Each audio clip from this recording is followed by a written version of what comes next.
Good morning to all. Welcome to day 4 section FTP on NAC roadmap and guidelines. I request Dr. Narajan sir to continue day 4 section. Yes sir, can continue. Thank you, Mohan sir. Good morning, professors. We are in the 4th day of this faculty development program, 5 days FTP program on accreditation process 20 for affiliated colleges. Before going to this 4th day session, I want to convey a few things regarding today's session. Today's session is planned for covering the basic assessment processes that such that, for example, DVV, SSS, Student Satisfaction Survey. In addition to that, few guidelines for the peer team visit also we can see. This is what the program outlined for today's session. Then regarding tomorrow's session, tomorrow is the end of this FDP last day. So that initially tomorrow will cover the evaluation of the CGPA of your institution, how the CGPA is evaluated, then how that CGPA is again converted into or mapped into the appropriate grade. Then at the end of the accreditation process, what you will get from the NAC, that and all we can discuss. And after getting the accreditation, then if you are satisfied or not satisfied, if you are satisfied, you can continue that grade with upcoming 5 years of duration. Then you can every year you can upload the renewal of the AQR report, etc., etc. All the process continue. It is a continuous process you can do. Then if you are not satisfied, what are all the options available from the NAC side, that also we can discuss on tomorrow. Around I plan to cover all these topics within 45 minutes to 1 hour duration.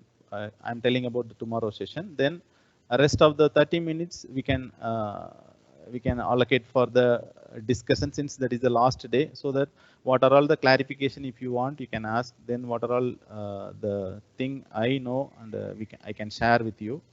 Then at the end, actually initially we planned to organize a kind of quiz for this 5 days FTP, but later on we have changed our thought. Then only feedback is sufficient for this program, so that we will send after the end of the 5th day session, we will send a kind of feedback Google form to your registered email ID. Then it is a simple thing. You can give your honest feedback about regarding whatever the positives and negatives also, so that we can improve ourselves in future. So that's what the idea of tomorrow's session. At the end of the feedback, once you receive the confirmation message, and also along with you may receive the e-certificate also. Then during filling that feedback, you should enter your register number already, which is given to you. Then you enter through your register number. Then give your proper academic and your name and other fundamental details and your feedback. So that's what the idea of upcoming 2 days, today and tomorrow. Then let us go for today's session. So I'll share the PPT now. Yeah, now we are entering into the 4th day of this FDP. Then we'll go for that. Myself again, it's kind of mandatory thing, so that I need to. I'm from Gopalan College of Engineering and Management. I'm Dr. Natarajan. Then we can go for the other one. Yeah, this is the plan for the 5 days FDP. You already know that past 3 days we discussed various from the starting day we have discussed various introduction and roadmap and the overview of the NAC process.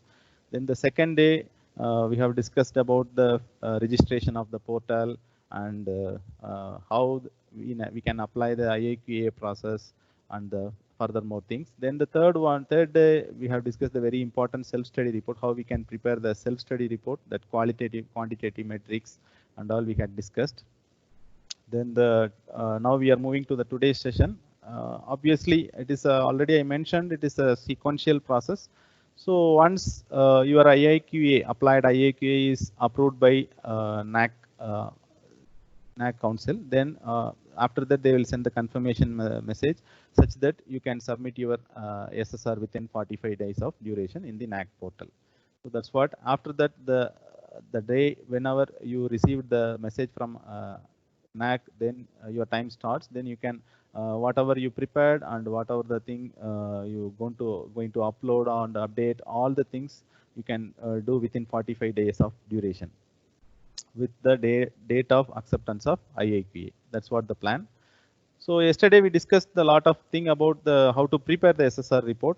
Then today we'll start with the same. We'll continue that how to upload the SSR report in your NAC portal. Assume that you have prepared all the your QNM and QLM and supporting documents as I explained in the previous class. So that after that now you're almost ready for uploading all your data and documents in the NAC portal. That's what the thing. Now we are going to the session. So before going to this assessment process, first we will start from the content. Content of this today's session is how we can submit the SSR in the NAC portal. Starts with that. Then once you submitted your almost your 60 or 70% of work regarding the NAC accreditation gets over, so that you can stay relaxed for a quite while. You can relax for a few days. Since NAC will take a certain time duration for evaluating your SSR, it will take around 20 days to 30 days of time, and they won't take much time. Maximum they will take only 30 days of time for evaluating your SSR. I'm telling about the DVV process. Then after that, after DVV, few metrics which is submitted through your SSR, it may be not in line with the SOP, or some data are missed, some documents are not in line with the standard procedure, so that they will send the clarification. That's what the next one. So in addition to that, simultaneously they will start the student satisfaction survey also.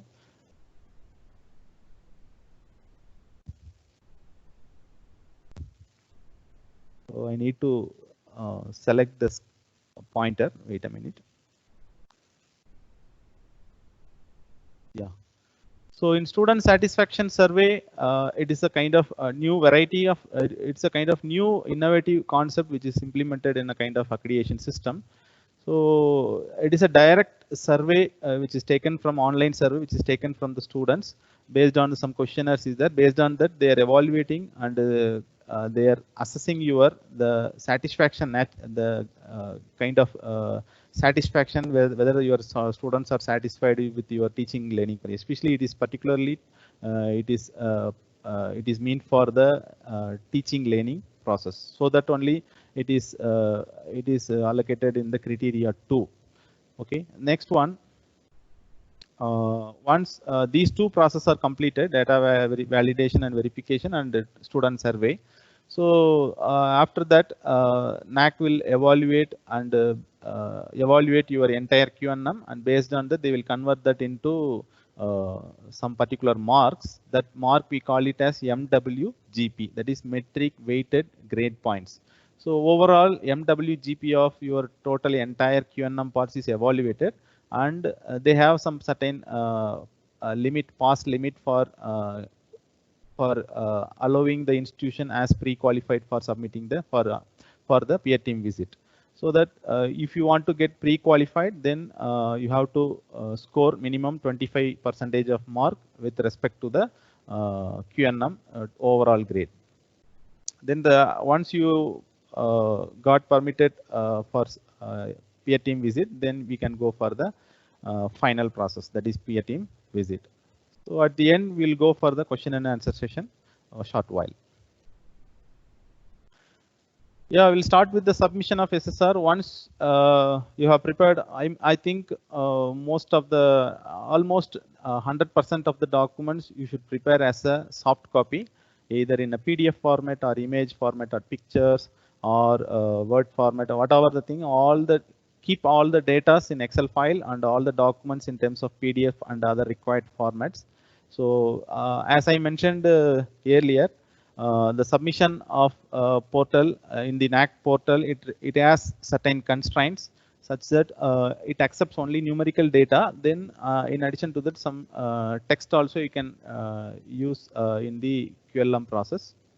Then one more thing, that the supporting document you uploaded as a PDF file, it should contain only the space limit is allowed by NAC is presently it is only 5 MB. So that better you can keep, in my opinion, most of the documents it comes under around 5 MB only. So if in few documents you may add, if it depends on the college strength and faculty strength. If you are having more data, then you have to add, you have to convert or you have to compress the file into less than 5 MB, or else another option what NAC suggested is you have to upload the particular supporting document with the same metric number and metric name in the website. I'll show in our website also as a sample. Then you can give the provide the web link in the and copy the appropriate web link in either in the data Excel file near to your data and the space provided in the web portal. That also we can do. So this is what while submitting you may face a few other issues also. So suppose if you have any technical issues, you can ask through the NAC support portal is there. Through that you can ask any questions. You can appropriately choose the what is the kind of nature of the query. Based on that, they will give the response within 2 or 3 days of time, so that easily you can upload.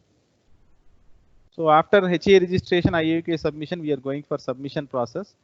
So here it is actually earlier it is they have allowed within a 30 days of time you have to submit the SSR from the date of approval of IAQA. Now last year they have increased the duration from 30 days to 45 days of time. So in my kind request is for all the coordinators of the NAC is you just prepare your complete SSR, at least 80% of SSR. Since whatever you see in manual, it is slightly varied in the NAC portal, so that at least 80% of SSR you just prepared as a data and document side. Then that rest of the 20% you can manage to prepare within the days of 45 days of duration. Even after approval of IAQA, on the next day also you can start to upload and you can update, you can completely submit your SSR. That is allowed.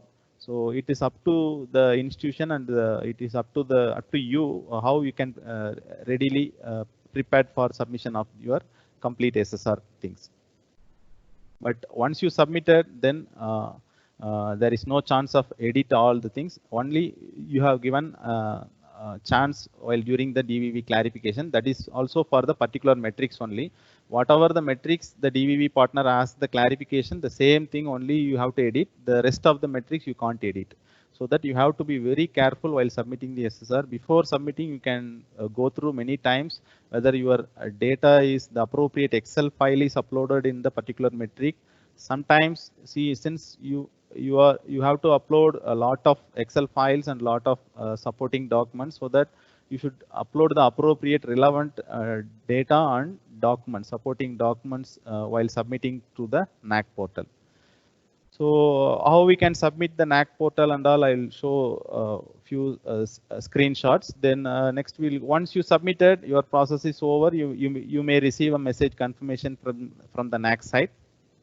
Then they will take the processing process that your entire during the submission you have submitted the entire overall SSR, complete SSR. It includes both starting from profile of the institution, then extended profile, brief summary, and what is the thing, QLM and QNM. Entire thing you have to submit through the NAC portal.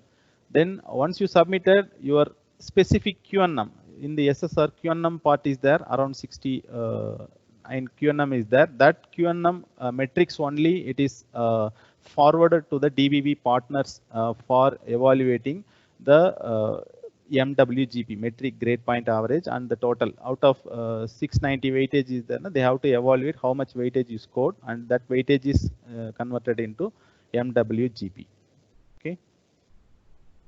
So this is what the thing. Once within a month of period, frequently you need to check whether you have received the message from the NAC.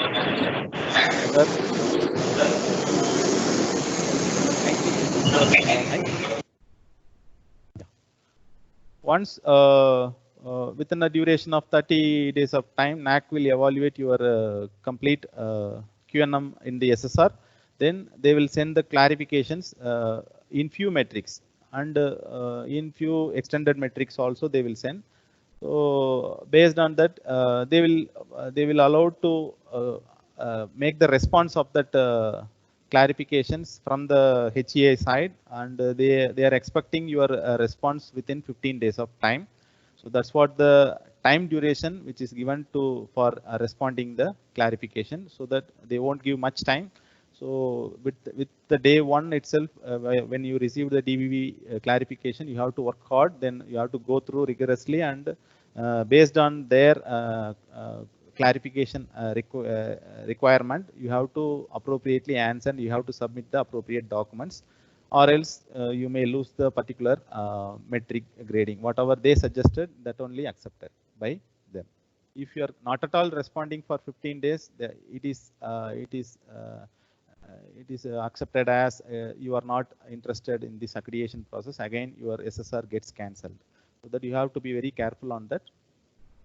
Then once you pre-qualified, then you can go for the peer team management process. You can pay, and you can schedule, and you can pay for the peer team fees management. So after the scheduling, NAC will choose the date, and they will confirm the peer team visit. So after that peer team visit come to your college, they will evaluate the entire QLM process, complete QLM process. Only they will evaluate the QLM. QNM is already evaluated by DVV. So that based on the performance in your peer team visit, during peer team visit, the many things are there. We'll discuss later. Then the peer team visit, after peer team visit, the members will submit their own evaluation report for QLM. So that after that, NAC will consolidate all these three things. There are three evaluation systems are there. One is from DVV. That is QNM is evaluated by DVV, and the second one is QLM is evaluated by peer team visit, and another one student satisfaction survey also. So both the thing are cumulatively added, and finally that is converted into CGPA, and that is converted again into the appropriate grade declaration process. So this is what the overall idea of the NAC. We'll go for the submission. See, SSR submission process. Already you prepared files and documents. You imagine that you assumed you already uploaded in the portal. Then again you paid the fees and all. Then you submitted the entire. You may receive a confirmation mail like this. You can see that you have successfully submitted your SSR. Like that, you received a confirmation mail from the NAC side immediately after uploading the SSR. So along with in the NAC portal, you may also download the complete SSR PDF file as a PDF format. NAC will automatically convert all the data. There is a kind of computer link is there, so that what are all the data and documents you uploaded, the complete your SSR is formatted as a PDF file, readable file. Then that the same thing you can download from the NAC portal, your exclusive NAC portal. Next we will go to that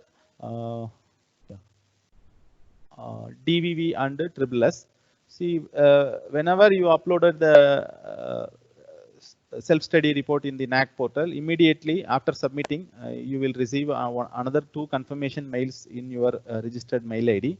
The very first thing is data verification and validation. Usually it is validation and verification procedure of SSR submitted by your institution has been initiated. So immediately they have started your DVV process.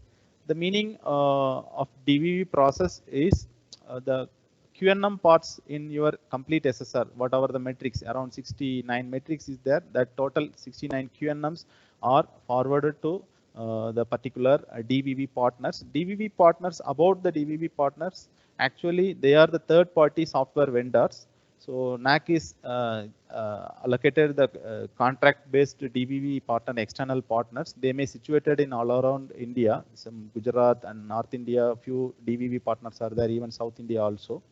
So the ultimate purpose of providing this DVV partners for evaluating QNM is you can't be influenced with the evaluation process. That is the major thing. See, if it is a peer team visit, there is a fair chance of influencing the peer team members during their visit. It may happen. It already happened in many institutions. That's why now NAAC is migrated from this 100% peer team visit to kind of 70% of online evaluation and 30% of rest of the to evaluating the rest of the qualitative things. So that once your QNMs are forwarded to the DVV partners, and one more thing, this all of your submitted QNMs are not forwarded to the same DVV partners. See, in the DVV partners office software office, they may have many employees. They may see each employee, they may get a different kind of metrics from different institutions, so that they may not also track your the institution details and other things, so that it's a kind of what we call a transparent process, and they won't and confidential also. Somewhat we can't influence in the DVV process. That's what the major advantage of this one. Then another one, how the DVV partners, they are evaluating your QNMs. That is a very important thing that I will show in the next slide. Then in addition to the DVV, one more message also you may receive after submitting your SSR. Your student satisfaction survey also started immediately. That means NAAC, during the submission of SSR, you have to submit the complete details of the students database, presently studying students, so that NAAC will randomly select 30% of student strength, not all the students. They will select randomly from first year to final year students, 30% of your total strength. Suppose your student strength is 1,000, 300 students they have selected, then they will send the questionnaire, set of questionnaires through online to their registered email ID only, so that they are allowed to give the response within a duration of 30 days of time, so that within that you have to meanwhile you need to inform the students regarding the student satisfaction NAAC and other processes. Then they are conducting the student satisfaction survey and all. You have to convey the details to the students. They have released a poster, exclusive poster for that also. I'll show that. So based on that, we'll start the student satisfaction survey also. We'll go for the detailed one. So data validation and verification process. And as I mentioned earlier, it is a crucial one. Your entire QNMs in the SSR is validated by the DVV partners. So this is what the overall process of DVV. Actually, I'll show one by one. We'll discuss. The first one, DVV is going through your each and every metrics. So usually, how they will evaluate your particular metric in the QNM is, see, initially they will open your the data submitted in the Excel format, that they will open. Then on the next screen, they will open the supporting documents. What are the supporting documents? So initially they will verify with the data whether the data is relevant or which is connected to the particular metric. Then they will verify the supporting documents in line whether the data and supporting documents are in line with the standard operating procedure is the third one. So SOP is the rule book for the DVV partners, so that during DVV verification, all the DVV partners, they are so much of strict in evaluating your QNM, which is based on only the DV SOP, standard operating procedure. So that while preparing the supporting document, you should ensure that your supporting document is really it is matched or in line with the what are all the suggestions, what are all the guidelines given in the SOP. So that is very important. If your data or document is deviated from the SOP, then automatically they will put your particular metric into the clarification thing. Either they may reject directly, mostly they won't reject directly. Sometimes they may ask some clarification and they will send to the particular colleges. That's for the DVV partners in. Then another one, after that, after evaluating all the metrics, they will generate the deviation report. DVV submits the deviation report and they will send as a queries to the higher educational institutions. So after getting the clarification, so after submitting your SSR, every day you need to go through your NAC portal around within maybe the DVV clarification process maybe starts after 1 week also. So within the duration of 30 days. So that within a week of time, you every day you need to enter into your NAC portal and you have to check the notification there whether there is any clarification from the NAC side. Earlier they have sent they sent kind of regularly they will send what is that metric clarifications maybe twice or thrice or multiple times, and they are asking expected the response within the 3 days of duration. But now they have completely changed that. Only one time they will send the clarification to you. Either it is 30 or 40 metrics, you have clarifications. You have to resolve all the clarification and respond to the NAC within the duration of 15 days of time. That's what the thing. So you have to be very careful regarding that, since the days duration for responding the clarification is very minimum 15 days of time.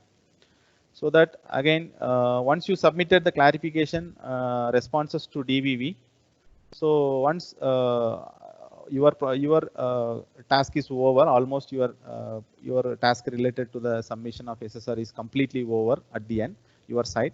Then finally DVV again it verified your responded clarification, and based on that they will reply to your end also whether your clarification data is accepted or whether DVV suggested data is accepted.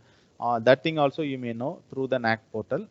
So finally your recommended finally evaluated QNM is supplied updated in the NAC portal, and it may reflect in your updated SSR also. After DVV, SSR you can classify into 2 ways. Initially after submitting SSR you can download your complete PDF of SSR. Then after the DVV process, NAC automatically update the whatever the data submitted after DVV, that also updated and it is reflected in the response of the SSR PDF copy. So that after DVV process, once the DVV gets over, then within a days of 3 days or 4 days, you may see the updation of the data whatever accepted by DVV. So that PDF is the final PDF of your SSR. So that from that you can see all the updated finalized responses of your institution. And one more thing, they are evaluating metric weighted grade point MWGP, but in the SSR they won't reveal the MWGP which is obtained for your particular metric. In the SSR report, you may able to see only the weightage, particular sorry, not weightage, only the particular response. What is the kind of response you got from the particular metric? This is the another one. Earlier they followed DVV second level verification. Second level verification now NAC gets cancelled during last 1 year. Since once you submitted the clarification, again they will verify and again they will send one more clarification. But this process it extends the time duration of DVV, so that now the NAC cancel this process. So only one time you received the clarification and only one time you are allowing to the editing process. They will allow to edit the particular metric in the self-study report. So the final DVV report is submitted to the NAC. Based on that, in that DVV report, only the metrics or marks scored by the QNM, total QNM marks scored out of how much is evaluated and is submitted to the NAC office by the DVV partners. So this is what the overall DVV process. Yeah. DVV, they are doing the validation exercise. So during the process, any institution found to be providing wrong information during the DVV process, then wrong information or wrong data, if you are providing some false data, if they asked during verification, they may able to identify whether the information is correct or not. In that case, they will do some strict action against the HCI. They may punish yourself with some kind of punitive actions also there. It is available in the NAC website. So that you have to be very careful while submitting the data and documents. You should not simply give some few false data. Then another one, the duration taken for DVV is 30 days.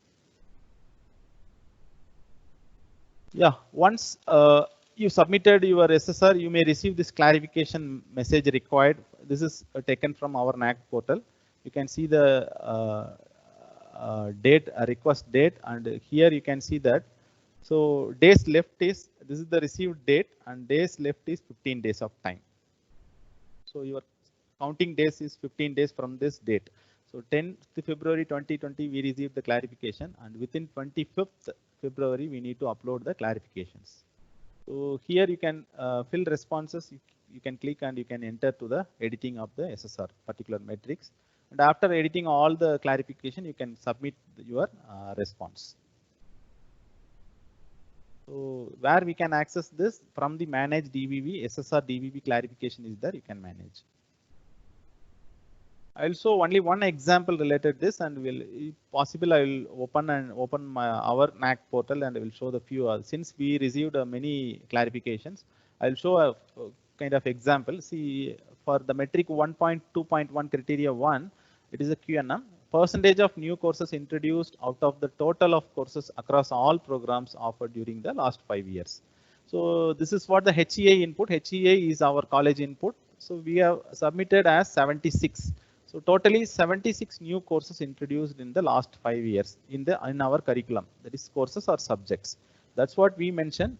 In the 76, we included all the laboratory and theory courses also. Laboratory theory and laboratory internship and other things. So what NAC suggests is, in their clarification, you can see that the HEA input updated after removing practicals, lab work and internships. So that in your curriculum, while submitting this 1.2.1 metric, you have to exclude in your curriculum courses, exclude the practicals, lab work and internships. Then that means you have to include only the theoretical courses. So that their DVV suggested input is 61 after excluding the practicals and internships. So that this is what the thing. Then this box is allowed to provide your clarification, HEA clarification. You can type the text. In addition to your clarification, you can upload your supporting document for justifying your clarification in this space. And change input option. Suppose you are not, again, in your side, you are evaluating the same metric and you are not convinced with this 61, their suggested DVV suggested input. You can enter, suppose if it is deviated, you can enter your thing also. So this is what actually taken from the NAC portal, which is our HEI portal. So in this metric, DV suggested is 61. Again, we are going through our submitted Excel file, that is 1.2.1, this particular data file. In that, we have removed all the practicals and internships, lab works. Then finally, we obtained the data of 60 subjects, so that now HEI clarification input is modified with respect to the DVV. So that's what our suggested input is 60, and we have uploaded the newly updated Excel file also. So finally, after submission of all the clarification, NAC will go through your entire clarifications, and based on that recommended input is they have accepted actually. So that finally, after a few days, you may check the updation of your clarification. You can see that HEI clarification is accepted. So that this is what the kind of DVV clarification and evaluation process. This remarks you may get either your HEI's clarification may get accepted, or sometimes DVV suggested input only accepted. And sometimes the complete process, your metric maybe gets rejected. So this and all, it depends on how much you are concentrating on the responding or replying to the particular clarification. So that you have to be carefully go through all the clarification word by word, and based on that you have to explain the clear explanation of why you are putting that kind of data and why you are adding the particular document.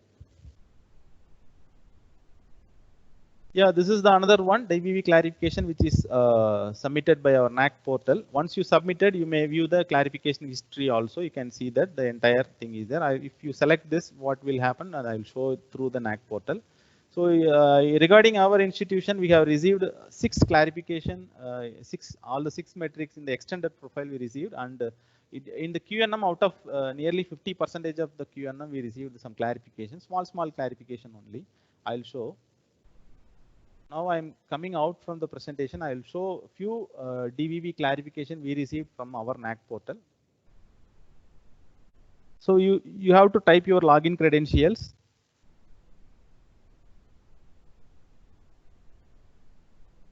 So ours, we are giving our college principal ID.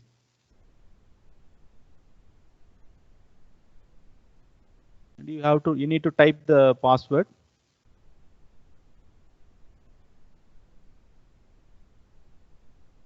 And a few CAPTCHA is there.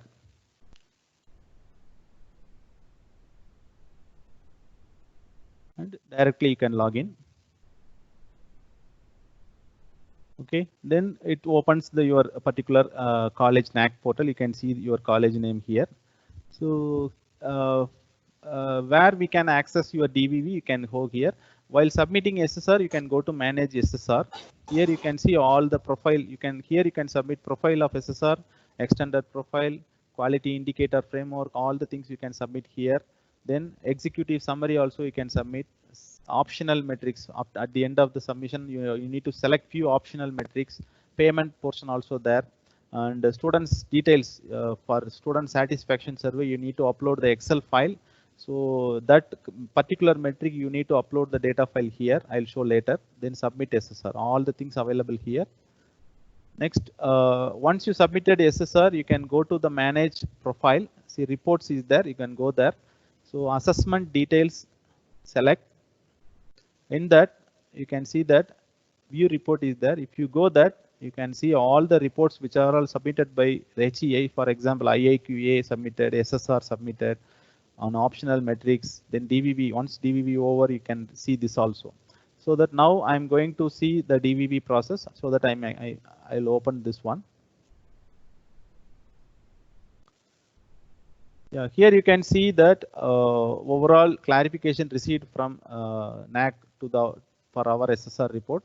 There are two tabs are there. One is extended profile deviation. Another one is metric level deviations. So you know that extended profile, it doesn't reflect, doesn't have any weightage, but it indirectly involved in the evaluation weightage of the metric. Since it is this, whatever the data I entered here, it is going to the denominator part of the formula, so that you have to be careful in that also.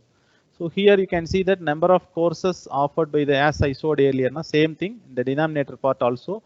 So we need to remove the practical courses and internship from this extended profile also, so that finally we removed, and finally we recommended as 247, that the same thing is accepted by the NAC also. Same way, number of students, actually in the 2018-19 we entered 643. Now actual DVV suggested after verification is only one is reduced, 642. The reason behind that is we missed to include the USN number of particular student. So that again we are re-verified the particular metric data file, and finally we have submitted our inclusion of that particular student, so that after the clarification NAC accepted the same. So this is a kind of example. You have to be carefully go through your metric, and you can reply accordingly. Same way you can see that a number of seats earmarked. Earlier we thought that we have included the that is the category quota, reserved category. We have included both BC, MBC and SC, ST. They told that only SC, ST and OBC is considered. See here you can see that reserve earmarked only considered SC, ST and OBC. We have included even that open quota also, so that now we have changed. DV suggested only SC, ST and OBC. The same thing is accepted by ourselves, so that finally it is recommended also. Let us go for the another one, number of outgoing final year students for last 5 years. So final year students, that means last 5 years means you can see that here it is 177. Again DVV they have calculated as 296. Wrongly they interpreted our data file. So that again we have clarified that, re-verified, and finally we have fixed that only 148 students are there during the final year students studying year-wise last 5 years. So that finally they have accepted our DVV. So number of sanctioned posts also they have revamped slightly. So that is why they put changed after clarification. they asked to include only full-time teachers and some financial details also we have uploaded. These are the external metrics, and we can go for the metric level deviations. Here we received around 30, more than 30 deviations. So I want to show all the things. Due to time constraint, I will show few examples. Here you can see the percentage of participation of full-time teachers as a BOS member. So we have uploaded few, since we are not an autonomous institution, we have affiliated to some university. So usually this kind of BOS member category faculty is very less. So, but even though we have uploaded 5, and finally they told that all these things are not related to BOS member, so that they have rejected that. See, you can see changed after the clarification. So such that during the DVV clarification, it is fair chance of possible is there to lose your metric also. And another one I'll show that value added courses, as I mentioned in the previous session. See, we submitted as 10 value added courses, and out of that only they accepted 8. They have rejected the 2 courses based on the 2 criteria. One is the same value added course you should not offer in the particular academic year twice. If it is twice, it is counted as 1. So that based on that, they will rejected 1. They may reject. And another one, that value added course, that the particular content should not be as the part of your regular curriculum. If it is there also, they won't consider for the value added course. They will verify your whatever the courses submitted with your initially they have asked kind of new courses introduced. From that they will verify. This is the another one, and few things I want to show. Yeah, here and all, see, if there is a large data, see other state percentage of students from other state, if it is a large data, specifically they will ask some particular students supporting documents, so that you may submit that also, so that you can claim the same. And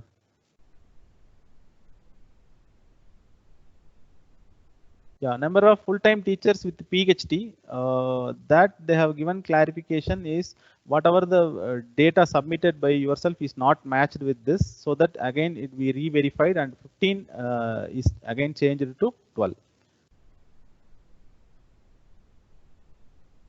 The reason behind that is 3 faculty members during this 2018 academic year, they resigned and left the college, so that they won't taken as a count.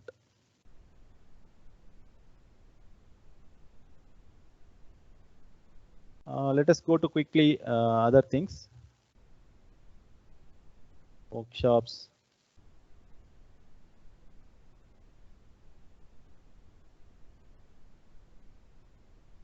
Yeah, here you can see that number of PhDs awarded per teacher during last 5 years. We have submitted 5 scholars submitted. They have awarded PhD under supervision of some particular research supervisor, and they have accepted only 3. Since the rest of the 2 they have finished, they have finished their degree during not in that particular academic year. So that also you have to be very careful. So the duration is very important.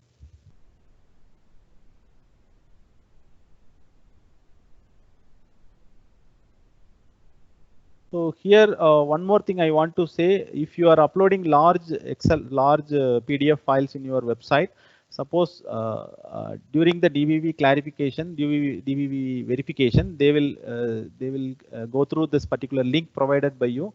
At the time of DVV clarification, if it is not the link is not opened in your particular document page, then they will send the clarification. See, here we received the same kind of thing. Finally, we lose the particular mark, since after that very opening also they told that it is not appropriate to the particular metric. That reason is, even though we have 10 MOUs, they told that most of the MOUs you have to conduct various activities regarding to particular MOU in every year. Such that these are the few clarification you may see. It may be useful for your institution also. Better you can go through the standard operating procedure provided by NAAC, so that if you are in line with that, then you may receive very minimum clarifications. Another one I want to show that, yeah, here you can see implementation of e-governance. We have submitted all the supporting documents for all the 5 classifications, but DVV suggested that only 2 is accepted based on the some data are missing, and some screenshots are not visible. So that again we remade all the things and we submitted again. So finally we claimed that any 4 of the above from these 5, so that B is chosen and recommended. Finally they go through and verified, and it is recommended as we suggested. So that's why we received HEI's clarification is accepted. So again, yeah, let us see the 7th criteria. So here in the gender equity promotion programs, earlier we submitted 2111, but they have rejected completely. It is not relevant to the gender equity program. Again, we have submitted 2 programs which is relevant to that, that is Women's Day and another one program. So finally it is accepted.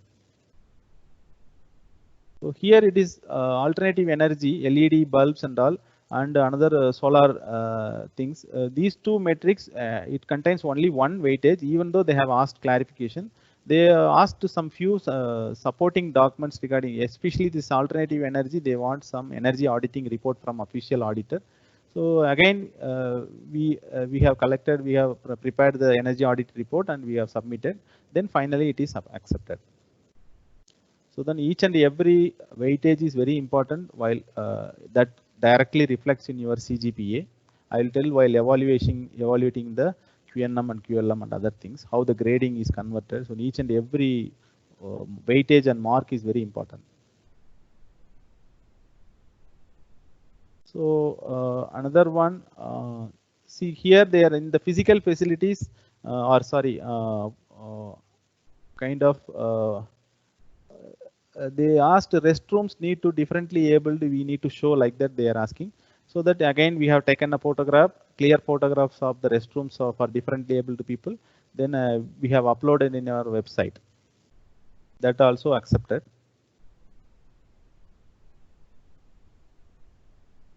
Yeah.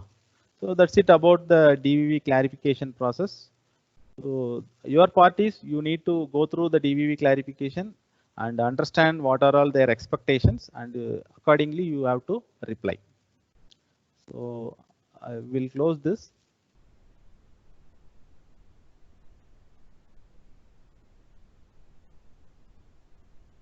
Again we will go to the PPT.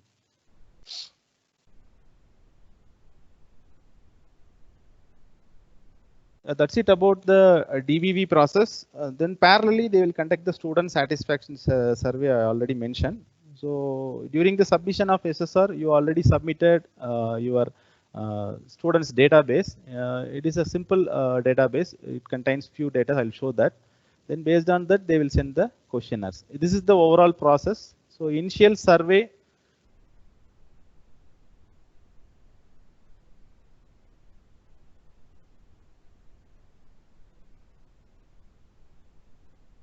Yeah, initial survey with 30% of students over all the programs. So only they have chosen the randomly choosing 30% of students from your overall strength of the college. Then they will send the questionnaires. Then they will send the activation links to the students through their mail ID. They will send the activation link. So one important aspect what we experience in this student survey link is most of the students they received their that activation link from the NAAC in the spam portal, so that you just inform the students to ensure that whether in the spam portal also they have to check whether the message is coming from the NAAC end. Another one, once the student received, it is a confidential one, so that the exclusive process which it is happening between the NAAC and the students part, so that you should not influence the students. That is the obvious thing. But as a faculty, you may explain the about the NAAC process and why this satisfaction survey is very important to the for influencing the grade. For example, you may get 60 weightage for this particular thing, and it from the peer team visit also, peer team members, they may also see this data as your, it is the direct indication of the satisfaction of your teaching learning process, so that you can inform the students regarding this process. Then students should log in and submit the survey responses. It is a simple one. It is objective type. Radio buttons are there. They can select and they can go through the survey one, and it will it will take only 5 to 10 minutes of time for completion of the process for each student. So NAAC will send the 30% of student strength, and they are expecting the response from the student side minimum 10% of students. Suppose they are sending 300 students. From that, they are expecting at least 100 students they should respond. That is the thing. Or 500 out of 100. So anything, if your college strength is 500, more than 500, like that. So next one, close the survey for the HEA. That means they will start the survey and they will close the survey within the duration of 30 days of time. So it will allow the students within the days of 30 days. So after submitting all the links, that is the survey data, NAAC will consolidate all the that is the survey data, and based on that it will consolidate and provide a single metric weighted grade point, MWGP. We'll go for the thing. This is what the survey response we received from our NAAC thing. See here you can see that students survey respond is 14.3% we received out of 30%. Nearly 50% of students only they responded. Maybe it may due to some maybe the students at the time the students are in maybe they are in their vacation period, so that they may not respond this thing. So at least you should inform and you should ensure minimum it should cross 10 more than 10%. If it is less than 10%, NAAC will not consider the student survey, and maybe again they will send few more students, and even though they have not received the enough responses, that is 10%, then they may eliminate the particular student satisfaction survey weightage from your CGPA evaluation, so that it is the loss for the institution, so that you just ensure that this should happen properly. So we'll go for the next one. So after the time duration gets over for the student satisfaction survey, within a day, a couple of days, for example 5 days or 6 days, you may check your updated SSR in the NAAC portal. So you may see your response of the student satisfaction survey in the SSR report, updated SSR report. So this is what the response received for our institution. See, this is actually the student satisfaction survey is the 4-point scale.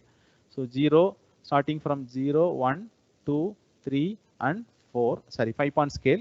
So out of the maximum score is 4. So out of 4, we scored 3.54. So the weightage allocated now it is 60. Earlier it is 50. So that this particular score is multiplied with the particular weightage. So that weightage is 60. Our score is 3.54. So around 3.5. So that we are crossing around 200. The maximum marks you may obtain is 4 into 60. So that 240 you may get. So this is the direct indication for your teaching learning process. Next one. Yeah, pre-qualification. Regarding pre-qualification, earlier this pre-qualified is not there in the NAAC format. After introducing the revised accreditation framework, they have introduced this also, pre-qualified. That means you have to score a minimum kind of weightage during the DVV process and SSR. You can see that earlier the minimum requirement for getting pre-qualified is 30% of your evaluated QNMs. So initially NAAC compute the QNM percentage. So how your entire QNM metrics weightage is converted into percentage, based on that they will decide. Then the process of converting the weightage into percentage, QNM percentage, I will explain in the next slide. Then once you compute it, then based on that they will evaluate. So out of if it is 700 weightage is there, out of if you scored 350, then your percentage is 50. So if you score 250, around 25%, then you are eligible for going for the peer team visit. If your score is less than 25%, if you are getting 24 or 23, then NAC will decide whether they will conduct a kind of meeting. Those who are in creamy layer border condition, they may choose to promote for the peer team visit. That and all purely depends on the NAC decision. So mostly, almost in the, if you see the statistics from the NAC portal, you can see that almost 85% to 90% of institution they are eligible for the peer team visit. Almost scoring 25% is not at all a thing, since in the second criteria, that is students teaching learning process, it involves around 350 weightages that occupies around 50% of your entire SSR. So that you may score easily, you can promote for the peer team visit. So let us see the one, how the computation process of QNM happens. So in the NAC manual, you may see that only the corresponding metric number and matrix and the particular weightage, appropriate weightage, either it is a 5, it is a 10 or 20 or even 60 also. But this weightage or somehow it is converted into some kind of marks, and that mark is taken as for the overall evaluation for grading the institution. So this is very important thing, how this thing is evaluated. So usually these things are not revealed by the NAC in their web portal, since this and all their internal process. But I gained some kind of knowledge regarding this calculation of the CGPA and these metrics. Based on that, I have attended many FDP programs in NAC, arranged by NAC also, and few more other self-financing institution also in Tamil Nadu and Karnataka. So that more than 5 workshops I have attended earlier regarding the exclusive for this NAC accreditation. So that attending FDP and workshop related to this kind of thing, it is really useful for improving your maybe kind of knowledge, or you may really understand the process of the NAC. So that I suggest if you are coordinating, if you are the responsible person or if you are the coordinator for the particular NAC accreditation in your college. So not only this FDP, in my knowledge, in my experience, I shared a few things. And if you want, you can attend few more FDPs related to the particular grade NAC accreditation process, so that you can enhance your knowledge regarding that. So we'll go through this, how the metric weighted grade point is evaluated. We'll go through quickly now. The time is 11. Within 11:25 we'll finish. Okay. So I'll open a kind of PDF so that I'll exit from the PPT.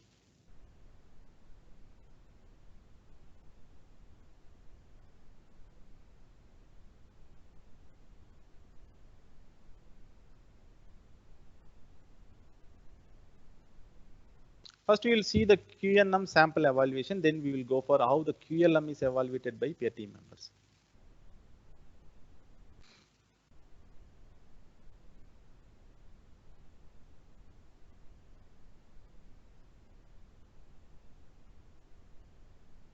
Now it is opened in my window.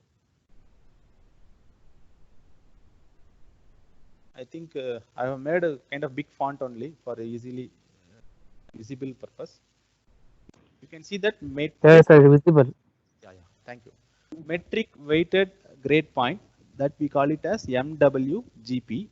So how your weightage is converted into MWGP, we can see.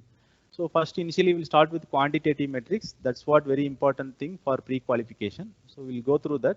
So this is the pure responsible of DVV partners. They will only allocate these kind of things. Let us see the kind of example. I'll show that criteria 1. See, number of certificate or diploma programs introduced during last 5 years. That is the thing they are asking. So total weightage allocated is 5. We will see how this 5 weightage is converted into MWGP. This is what the actual web portal, NAC portal. We are uploading our data here. Then based on that, you can see, let us assume for an example, number of certificate or diploma program introduced 9, totally 9. Year-wise segregation is that 2, 3, 3, 0, 1. So totally in cumulative, it will come as 9. This is what our response. So that our response is 9 for this metric. Weightage is 5. So here there are two parameters that influencing the MWGP. First one is, you can see weightage. So in your new 2020 manual for QNM, they are allocating only 9 weightages for either any metric, any QNM metric. It consists only 4, 5, 6, 8, 10, 15, 20, 30 and 60 is allocated for only 2 metrics, student survey and pass percentage. So this is the one more thing, it is not revealed in the manual, that we call it as grade points or the benchmarking level, like that we can say.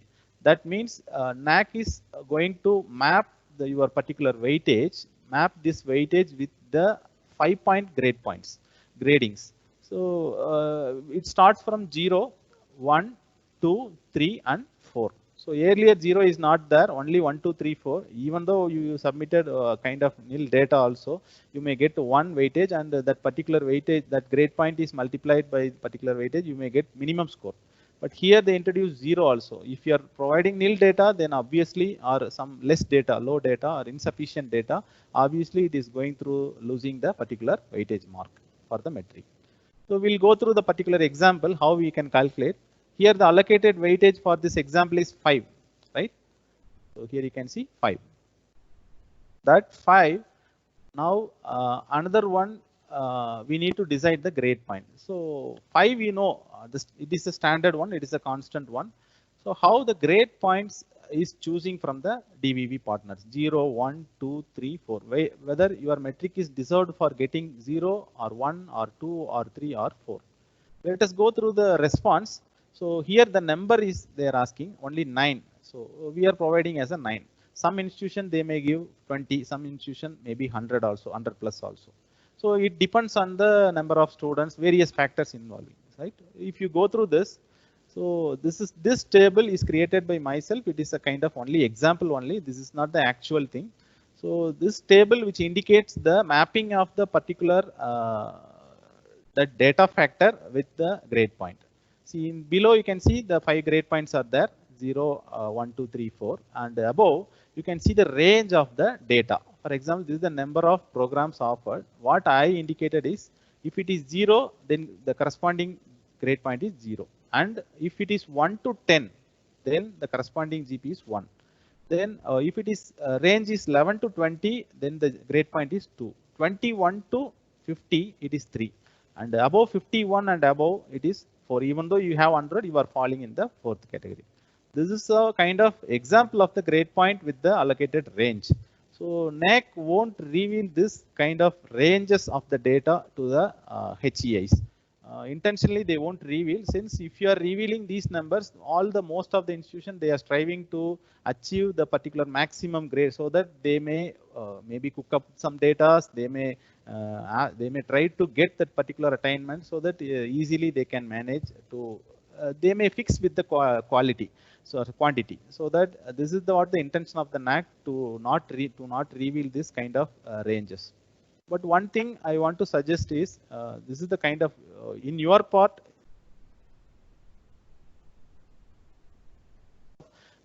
data.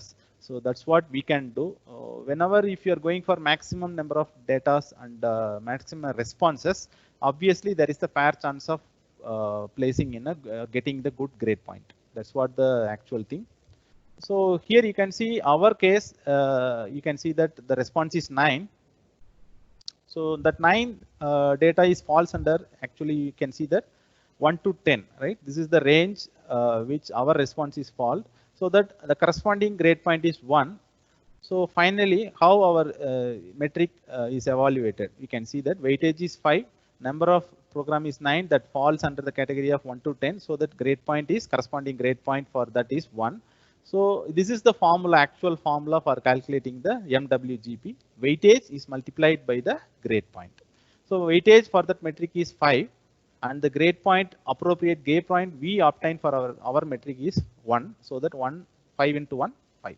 So our actual metric weighted grade point for this metric is only 5. Okay, now you can easily understood this process. It is a simple one. There are another few chances are there. If your weightage is falls in the, if it is response is 12, that falls in the second category. You can see that 12 means 11 to 20. Now the grade point is changed into 2. Obviously, the metric MWGP also increased 10. So that similarly, all the things, all the ranges, if you fall now, so that minimum you can score, minimum score is 0, and the maximum score you can score if you get the, if you fall under this category 51 and above. So that obviously the grade point is 4. 4 into 5, 20. So 20 is the maximum possible score that can be obtained for the particular metric. I think you understand this process. So by this assumption, I will go for another example. Here this again they are asking percentage of programs, and they are giving the weightage of 10. Percentage also you may the same thing is there. You may introduce the data, your data, and the formula you have submitted. Then finally the percentage is calculated. Here our institution we are responding as 100%.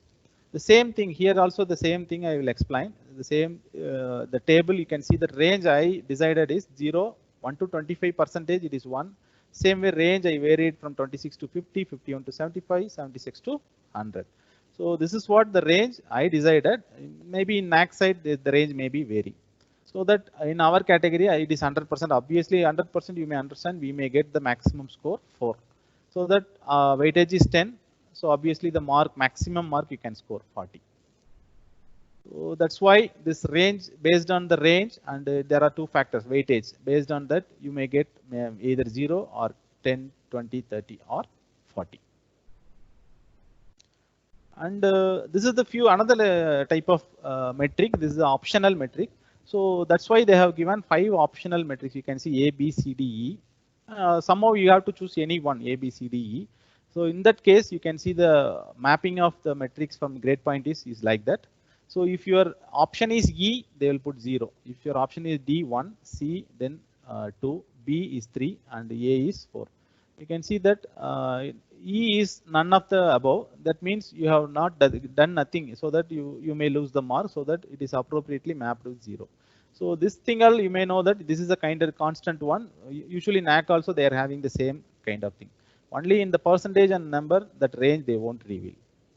So from that you can easily understood, we can get the weightage also. Next one, the same another example, average percentage for last 5 years they are asking. So here our response is 8.9. So you can see that weightage is maximum weightage 20 is given, and if you multiply, and we are falling in this category 1. So that finally 20 into 1, 20 only we got. So this is the kind of example one. So same way another example you can see. This is actually they are asking that experience in years, number of years. You can see average experience is 7.5. You can see the range also, and accordingly the GP will calculate. So this is how your QNM is calculated. So next during the peer team visit, QLM also the same thing is calculated. I'll show quickly, only one example I'll show.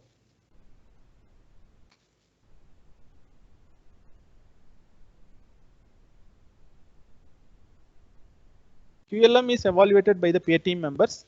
So during the peer team visit, all the members they will sit together and they will make the evaluation of your QLM after the 2 days visit. So this is what a kind of example QLM. The institution ensures effective curriculum delivery through a well-planned and documented process. It is allocated for 10 marks. Already you have submitted your QLM description parts within 500 words to the NAAC. So during after peer team visit, peer team members they are evaluating your submitted thing based on this mapping. So same formula is same, weightage into grade point.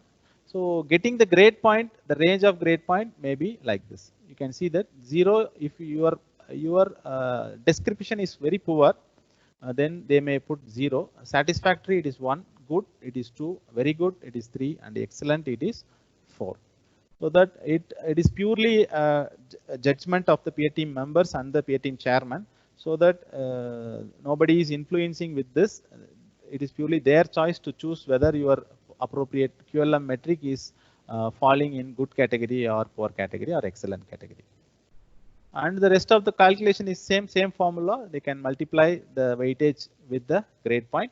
Obviously, this and all will happen through the computer generated score. It is a computer operated process. Only peer team members, they will choose the appropriate grade points during the peer team visit. The calculation of all the MWGP for QNM and QLM happens in the NAC side, not from the peer team side. Okay, let us close this. We'll go resume to the PPT. That's what the calculation of MWGP. And one more thing, that MWGP is directly involving in your calculation of criteria wise CGPA. And after the criteria wise CGPA, you have to evaluate the overall CGPA of your institution. Then that is converted into grade. That and all we'll discuss tomorrow's session. So after that, whether your institution is crossing the border limit, that is 30% earlier, now it is 25%, then you may receive within, after submission of your clarification, within maybe 10 days of duration, 10 to 15 days, it will take only 10 to 15 days, then you may receive the good message from the NAC, that is your SSR is getting pre-qualified for peer team visit. That's what the message we are expecting from the NAC side. Suppose if you are unfortunately if you are not performing well in the QNM evaluation, then if you are falling under that failed category, then that also they will convey to you that you are not eligible for peer team visit. In that case, the process again, the choice is from your side is you have to again go through your vigorously prepare other SSR, and NAC will allow a period of 1 year duration while rejecting the SSR. Then after 1 year duration, you can again apply but you can't do the SSR directly. Again, you have to apply, start from the step 1, that is submission of IIQA. That is the poor side of this one also. So that this and but we are expecting the good results only. So you can go for the better one. Next one. So after that, okay, we received the message from the NAC that qualified for the peer team visit. Then we may schedule the immediately. You can schedule the peer team dates. That is, choice is given to the HEA institutions. I'll show that. So in the NAC portal, you can go through that. Manage assessment is there. Here you can wait a minute. I'll use the pointer.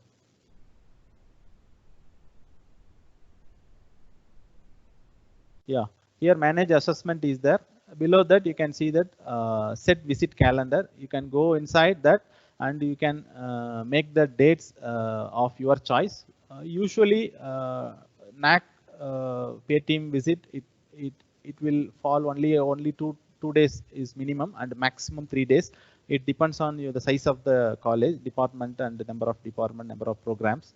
Usually it is only 2 days of time duration, and 3 members will come usually, 1 chairperson and another 2 members from various departments. And dates and all, that 2 days you have to choose from your side. But the problem constraint is the date of the starting choice of the peer team visit. You have to choose from 30 days, after 30 days from the date of receiving the acceptance of pre-qualification. So that if you receive pre-qualification on 1st August, then you may submit, you are allowed to set the peer team visit on after the September only. After September 1st, you can select any dates. That I will show a few example dates which we have selected from our side.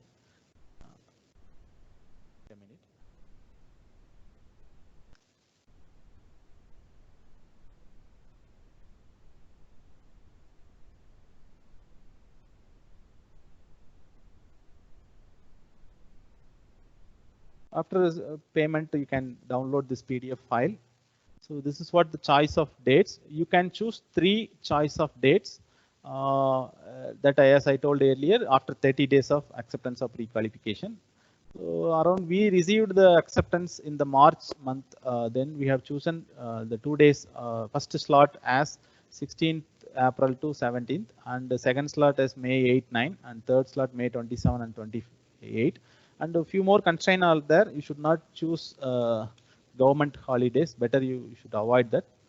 And one more thing, during the peer team visit, you should ensure that mostly all the stakeholders should be there, especially students. So students during the peer team visit, I'll tell you, maybe they will interact with the students, alumni members, parents, faculty members, non-teaching faculty, even management also. So that you should ensure that all the students should be there. If you are scheduling the peer team visit during the vacation time, after examination, student may go for some vacation of period of 1 month, so that in that time you should not choose the peer team visit, or assembling the students that duration. Even examination time also it is a little bit difficult.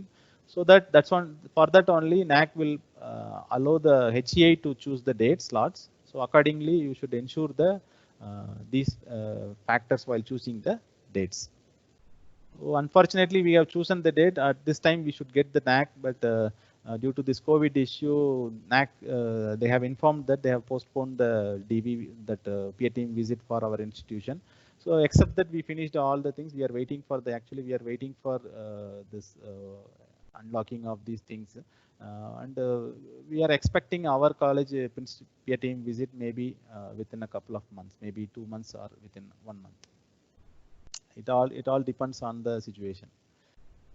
Then we'll close that. Yeah, we'll resume to the PPT. We are almost at the end of the session. We'll finish that. Let us. There are few factors you have to consider during the peer team visit. Peer team visit of the institution should not exceed 3 months after the. They are telling within 3 months. Now it is, for our case, it exceeds 3 months, since from March we are waiting for April, May, and June, July. 4 months it's gone. It's a kind of peculiar thing. Okay, next one, NAAC will not pre-disclose the details of visiting teams. That is another one. Before the date of visit, before 3 days or 2 days only, they will disclose who are all coming for your college. They will give the contact details. And another one, HEIs will not be responsible for logistics of the visiting. Earlier, during the peer team visit, you have to arrange the boarding and lodging and other other facilities for the peer team members, even transport also.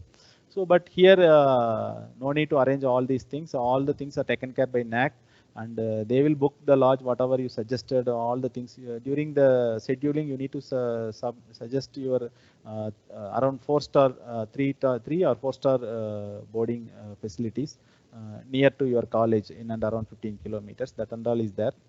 And NAAC will directly take care of all logistic. Yeah, that is the thing. All payment towards paid by NAAC are nominated members. So even for honorarium and claim and all the things, it is taken care by NAAC. You should not provide or pay any in terms of money or gift or anything. Even in previous month, we received on circular from NAAC that you should not give any welcome bouquet also to the pay team members. So even that also influencing in the assessing process. That's what they told. So that yeah.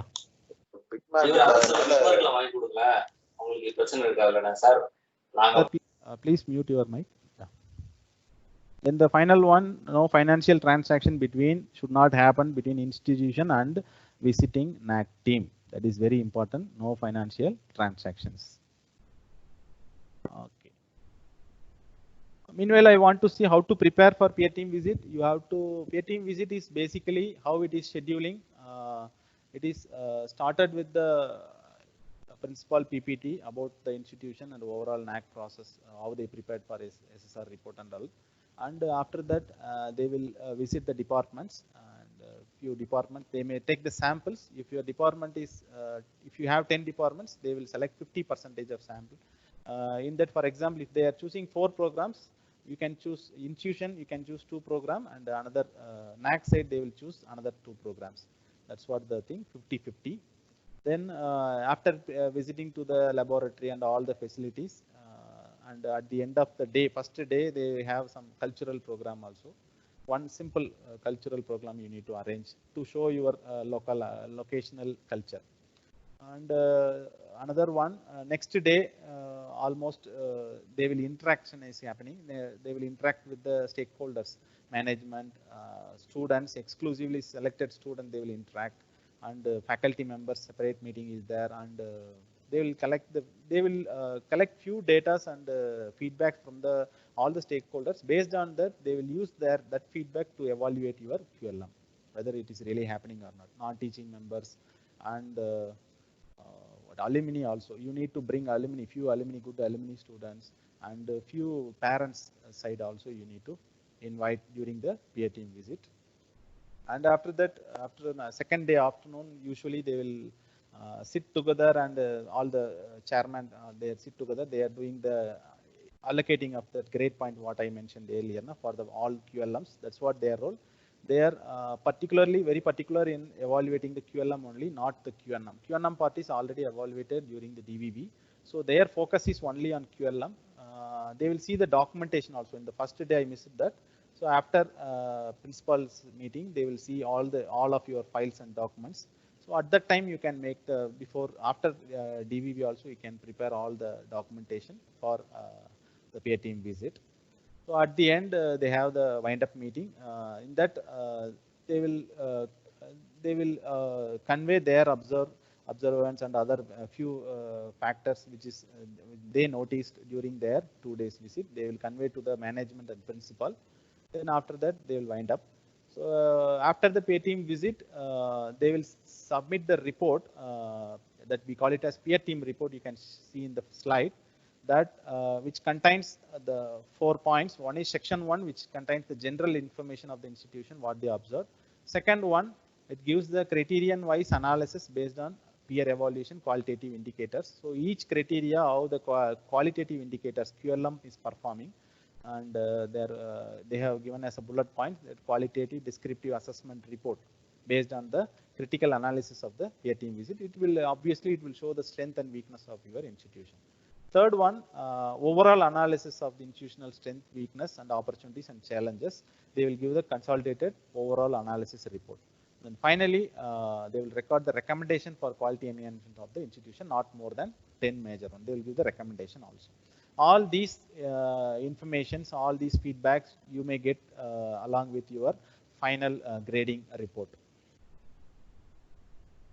So finally, this is what the actual final thing, that how the grade is declared for your institution. So once peer team submitted their part, DVB part is also gets over. Then computer generated score is generated based on some few criteria is there. That tomorrow's session we will discuss in detail how we can get the particular grade.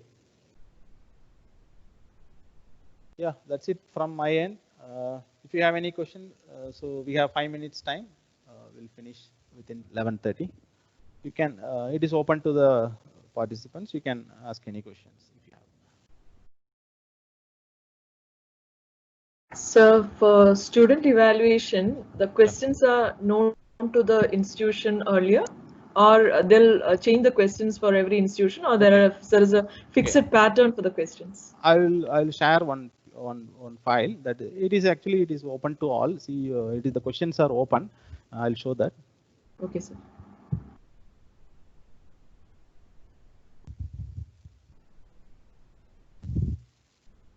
So in the student satisfaction, so due to time constraint, we have not discussed that, and I'll open that. Okay, you can see that the format of the student satisfaction survey.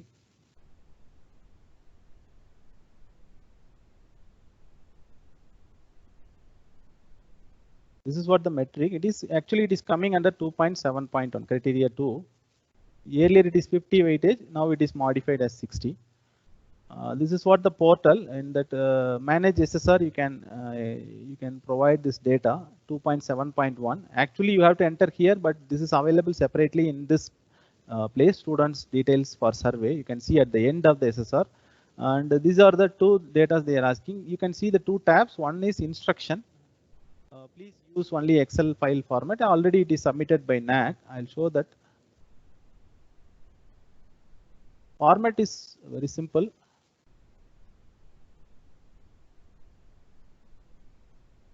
Yeah, it's a simple one. Name of the student, gender, student ID number. ID number, it is the register number. Sometimes unique name number is there. It depends on the university. Email ID is very important. They will send the questionnaire to the particular email ID. Program name means by which program he is studying, either BE mechanical or in civil or anything. Enrollment ID and ID number, maybe both are same. You can enter the both as same. Mobile number also, they are not using the mobile number, but somehow you need to give the mobile number. It is not mandatory one. And the year of joining and at which year he joined the institution. These are the some requirements of our database. I'll show only one example for our database. You can see this. This is the filled data. Here we are giving our UAN ID and the gender, mail ID, program, and enrollment ID, mobile number, year of joining. So that the format is simple. Another one, as you ask the question, you can see some few guidelines also there. You can see in NAAC web portal, you can download this. These are the few guidelines for thing. The main one is the SSS questionnaire, which contains 20 objective and 1 subjective. Usually it contains 20 multiple choice question. One is objective type. They have to give the descriptive feedback. That is the major thing. Another thing I already mentioned. Here you can, about the questionnaire also they have given. It is a multiple choice of same 5-point grade point. From 0 to 4 it is evaluated. I will show the actual questionnaire.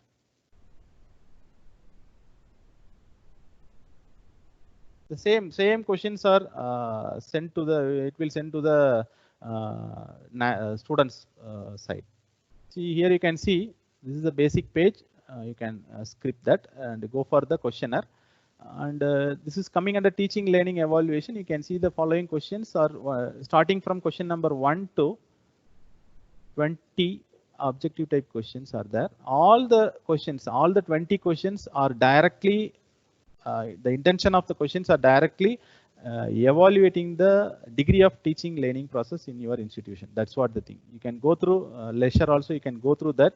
The same questions and we are sending to the students also. Thank you, sir. Okay. One more thing is there. You can see the last one. Give 3 observation or suggestions. Here they may type their typical suggestions for the particular for improving the teaching learning process. That also they will note it. And this is not taken for evaluation purpose. This is for only conveying the institution in the later part. If you are receiving the grade sheet, they will include this part also. There and they will submit this 21st response to the peer team members also. So during the peer team visit, the peer team members they are coming with this feedback also. Hello, sir. Good morning, sir. Wait a minute, sir. I will close the presentation. 1 minute. Are you able to see my face? Yes, sir. Yes, sir. Yeah. Okay, sir. Go on, sir. Go on. Sir, in some formats are given now in NAAC website. So we no need to change the formats. No, say there only you have to enter in the same order. You should not change, sir. See, that's okay. What again they mentioned. Since yes, most of the Excel files you submitted, it is go through some computer generated process. Okay. So that if you change the formats, if you change, you are allowed to extend the rows. You can edit and you can extend the rows, since the data you can in the row side you can extend, but in the column side you should not add new columns with it. Okay, and whatever may be the criteria, we need to enter the same Excel sheet. Sure, sir. The template only you can download the templates from website. In my suggestion, somehow, however, you are going to upload in the SSR NAAC portal. Na, in that also the same templates are available. Better you can download that and you can use that. Yes, sir. Irrespective of criteria, we have to enter there only. Sure. Each metric, each criteria, yes. Each metric wise, they are provided the clear data format. Okay, sir. Okay. Thank you, sir. Thank you very much. Sir, good morning, sir. Morning. Good morning, sir. Yes, madam. Good morning. Sir, for placements, when you say that some placements have happened, what are the supporting documents that we have to maintain in line for placement? Usually they will ask offer letters, madam, and yes. Usually that is the major requirement. During the DVV NAAC clarification, they may randomly ask few students offer letter for ensuring that since if your data is too large, suppose in your institution around 500 students they got placed means they are not able to verify all the 500 students offer Yes. letters. So, but during the submission of SSR, at least offer letter is essential. That is offer letter sent by the particular employer. Oh. Sir, in case if it is missing, like can we just show the selected candidates list from the company what we have received that letter or something like that? List of That not be having any weightage, sir. somehow if you have no other go, somehow if you don't have any kind of offer letter, since while submission sometimes it depends on the company side, right? Since they may send maybe only the list of students, but you may send, madam, but usually they will ask students wise documents. But if you submit like that, then you may receive clarification during DVV. At that time, if possible, you can attach the other offer letters. Okay. Sir. Fortunately, we have not received any DVV clarification regarding that placement part. So this, our side, actually, we are not in the situation to submit that. But that depends on the thing. See, in your case, it may different. You may receive some DVV clarification. Okay, sir. Thank you, sir.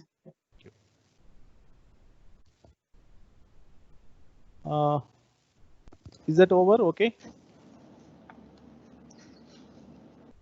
Mohan, sir?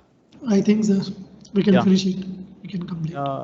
So with that, I conclude this session, and tomorrow we'll resume exactly at the same time. And as I mentioned, we will discuss around 1 hour. We'll discuss the actual the topics what we planned. Then after that, 30 minutes we'll exclusively allotted for some discussion. I'll share my views and thoughts regarding and few suggestions regarding this NAC accreditation process. Whatever I learned from my experience. So you can ask questions also. So with that, we can conclude this 5 days FTP. And thank you very much for all the participants for listening patiently. Thank you, one and all. Thank you, sir. Thank you. Thank you, sir. Thank you. Thank you, sir. Thank you.